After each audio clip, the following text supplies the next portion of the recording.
boa parte do mundo foi pautado por aquela revolução que foi sexual, maio de 68 na França. Você pode pegar o Verão do Amor que teve nos Estados Unidos, você pode falar o início da luta contra o regime militar no Brasil, você vai pegar vários pontos definidores daquela cultura, e a juventude do começo dos anos 90, final dos anos 90, vamos falar Collor, era uma juventude que bebia dessa fonte.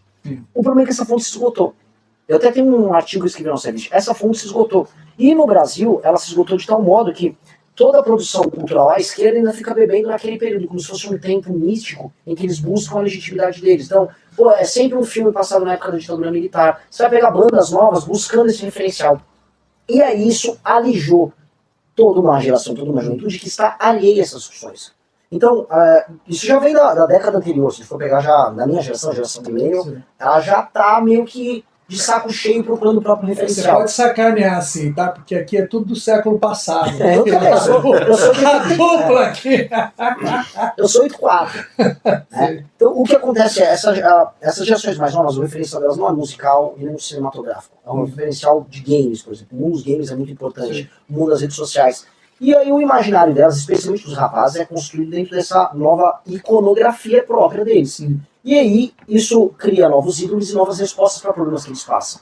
E aí essa geração mais nova, o que eles têm? Eu converso muito, a gente é forte nesse universo. Sim. Há uma busca por sentido, significado e pertencimento. E no mundo, e aí a gente pode discutir se é culpa da direita, se é culpa da esquerda, se é culpa do capitalismo, da esquerda, é uma discussão bem legal. O mundo perdeu sentido. O mundo contemporâneo ele é despido de sentido. É desterritorializado, vamos usar um termo mais globalizado, também. Todo mundo se conversa. E aí ninguém tem, todo mundo é tudo, mas ninguém é nada, e todo mundo quer pertencer, quer entender de onde veio, onde quer chegar. E essa geração Z, especialmente entre os homens, ela é louca por sentir-se parte do universo, sentir que a vida dela tem esse sentido. E isso é sintomático do mundo, volto a falar, que perdeu esse sentido total.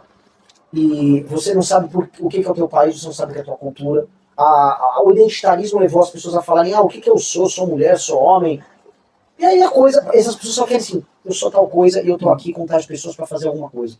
E a direita, ela traz sistemas ideológicos de pertencimento mais claros e diretos do que a esquerda. Então, naturalmente, a pessoa se identifica com a direita. Até porque a direita traz identidades bem construídas e, vamos dizer, sistemas que envolvem tradição, que a pessoa consegue traçar uma linha do tempo.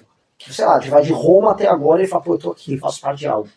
E nesse sentido, a direita vem ganhando juventude. Então os edits, tem um mundo de vídeos curtos que rodam no TikTok, no Instagram, sim, em que esse jovem se identifica ali como parte de uma cruzada histórica. Algo, às vezes é só um pertencimento. E isso é bom para ele. Então, a ida para a direita é muito no sentido de missão que esse cara ganha. O Missão ele não tem exatamente um foco nessa questão, nessas pautas que a esquerda costuma trabalhar, que são pautas mais sociais e tal. Vocês têm uma pauta um pouco diferente disso. O que deixa vocês distantes dessas pautas de esquerda? Quais pautas de esquerda? Por exemplo, aborto, liberdade sexual, que mais que tem aí que a esquerda fala muito também?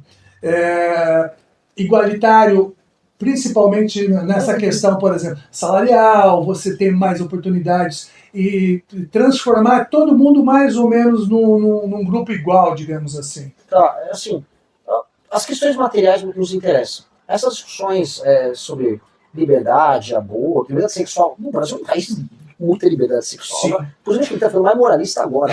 Mas não, inverteu um pouco, exatamente. Então, eu acho essas questões acessórias para os problemas do Brasil. A gente tem problemas materiais muito claros, que envolvem dinheiro, desigualdades, insegurança de toda a natureza, vai da insegurança jurídica, a insegurança andar na rua com o seu celular, falta de propósito histórico. Qual é o propósito histórico da nação brasileira? Qual é o nosso papel nesse mundo que está ficando cada vez mais maluco? Qual a nossa potencialidade? Como explorar nossos próprios recursos? Como gerar autonomia? Como resolver um problema histórico nosso de identidade e um problema que é político? Eu acho que todo o nosso programa foca nisso. E aí, naturalmente, a gente acaba tangenciando, mas não entra mesmo nessas discussões, que aí eu deixo para o Nicolas Ferreira essas discussões. Olha só, a hipocrisia, deixa eles brigarem lá. Assim, a gente precisa falar de outras coisas. Certo.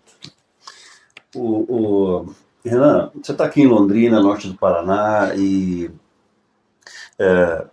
obviamente que você está aqui para conhecer pessoas e para que as pessoas te conheçam, né? Uhum. E aí eu tenho acompanhado você, obviamente, né? Você hoje está nas pesquisas, tem aí em São Paulo uma presença muito boa, né?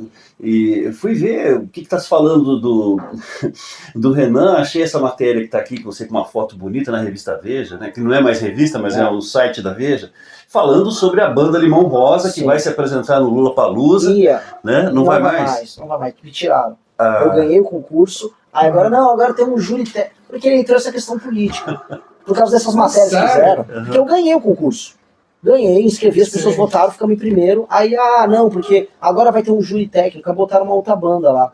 Mas aí, pra gente se conhecer melhor, quem é o Renan Santos? É um vocalista de rock que quer ser político?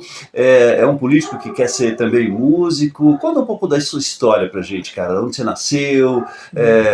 Pra gente entender aí qual é a origem do Renan. Renan é um cara essencialmente de uma classe média urbana, São Paulo. Eu sou da Moca, um antigo bairro operário italiano lá de São Paulo. Meu pai é advogado, minha mãe psicóloga. Era daquela, a gente pode chamar de uma classe média, aquela cara que mora na casa geminada, tem os problemas e discussões de classe média normais. Meu pai ascende economicamente ao longo dos anos 90. Nunca ficamos ricos em escolas particulares ali na quarta série, quinta série, escolas medianas. Sempre fui um bom aluno. Sempre, meu pai me despertou em mim essa coisa de estudar história. Sempre fui ligado à história e sempre tive essa busca por um propósito histórico para mim e para aquilo que eu faço parte. Entrei na faculdade de Direito da USP, no São Francisco, e aí entra o rock and roll também, que eu comecei a tocar nessa época e fazer show lá na faculdade, que sempre quis ter banda para compor. Toca aqui, estudante. Sou guitarrista, toco gaita, toco violão, canto. Mas eu gosto mesmo de compor. Meu lance é compor. Então, tanto que eu tenho uma brincadeira que se me der uma guitarra aí, toca umas músicas. Eu só vou saber tocar as minhas. Porque eu aprendi a tocar guitarra pra tocar minha música. Tem que fazer estágio em boteco, rapaz. Então fala, Renan, você não é músico se não te largar no boteco. Eu sei improvisar, sei fazer solo, mas eu gosto de compor. Meu tesão, não sei se pode falar assim, é compor, eu gosto de compor.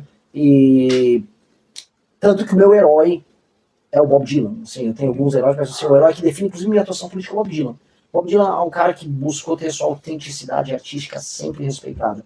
E eu sempre tentei fazer isso pelo MBL. Sempre. E quero, como pré-candidato à presidência, fazer a mesma coisa. E como é que vocês, né, que agora são um partido político, respondem aos críticos que vêm, inclusive da direita, dizendo que chamam vocês, essa molecada do MBL, como se vocês fossem... Deixa eu só fazer uma palavra. Tem um cachorro latindo pra caramba aqui, não tem como calar o bicho.